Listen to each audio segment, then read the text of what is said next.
Metformin नाम तो सुना ही होगा। मधुमेह मतलब डायबिटीज के रोगियों के लिए सबसे निर्धारित और प्रसिद्ध दवा मेटफॉर्मिन है। यह मधुमेह के इलाज के लिए शुरुआती दवा है। जी हां दोस्तों, आज मैं बात करूंगा मेटफॉर्मिन के बारे में।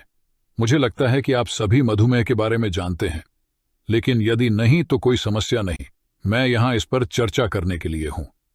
मधुमेह का अर्थ है शरीर में शर्करा या ग्लूकोज की मात्रा में वृद्धि।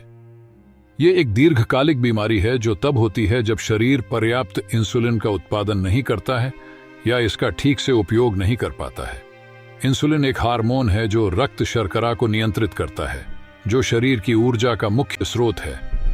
इंसुलिन ऊर्जा के स्रोत के रूप में ग्लूकोज को ग्लाइकोजन में परिवर्तित करता है, लेकिन मधुमेह में इंसुलिन की कमी हो जाती है या यह क्रियाशील नहीं होता है, जिसके परिणाम स्वरूप अधिक ग्लूकोज होता है, जिसका अर्थ है अधिक चीनी। जब रक्त प्रवाह में बहुत अधिक रक्त शर्करा होती है तो यह हृदय रोग, दृष्टिहानि और गुर्दे की बीमारी जैसी गंभीर स्वास्थ्य समस्याएं पैदा कर सकती है। अब मधुमेह के प्रकारों की बात करें तो ये मुख्य रूप से दो प्रकार के होते हैं, टाइप 1 और टाइप 2, जैसा कि चित्र में दिखाया गया है। सरल शब्दों में टाइप 1 का अर्थ है इंसुलिन निर्भर। मैं समझाता हूं। शरीर की प्रतिरक्षा प्रणाली अग्न्याशय की आइलेट कोशिकाओं पर हमला करती है, जो इंसुलिन का उत्पादन करती है। इसका मतलब है कि अग्न्याशय किसी भी इंसुलिन का उत्पादन नहीं कर सकता है, जिसके परिणाम स्वरूप इंसुलिन की कमी के कारण मधुमेह होता है। जैसा कि मैंने पहले बताया था, इंसुलिन की कमी से ग्लूकोज की अधिकता हो जाती है, जिसके परिणाम स्वरूप मधुमेह होता है। टाइप 2 मधुमेह गैर इंसुलिन पर निर्भर है।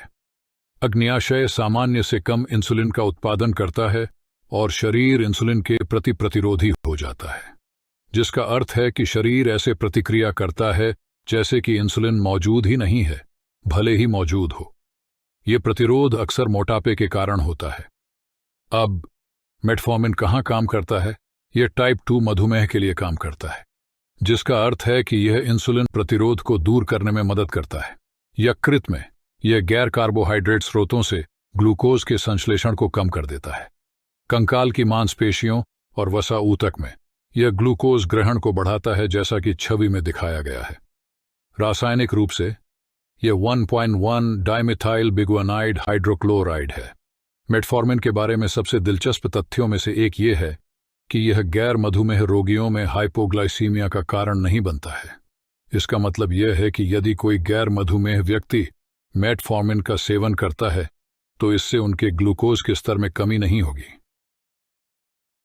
मेटफॉर्मिन इंटेस्टिन से ग्लूकोज के स्तर को कम करता है, जिससे वजन कम हो सकता है और दस्त हो सकता है, और यह भूख भी कम कर सकता है।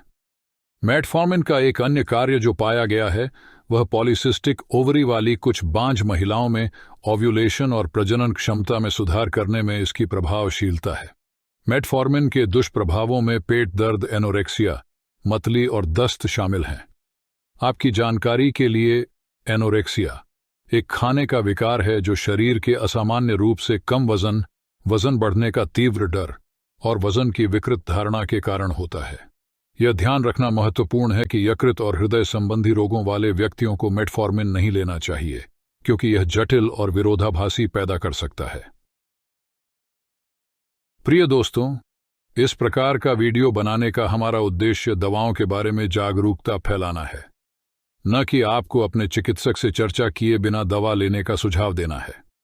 कृपया स्वदवा से कोई ऐसी दवा न लें जिससे बड़ा नुकसान हो। अंग्रेजी में इसे सेल्फ मेडिकेशन कहते हैं। आज के लिए बस इतना ही। सुरक्षित और जागरूक रहें। यदि आप हमारे चैनल पर नए हैं तो कृपया इस प्रकार के सूचनात्मक वीडियो और इससे संबंधित सभी आगामी अपडेट पाने के लिए सब्सक्राइब करें और घंटी बटन दबाएं।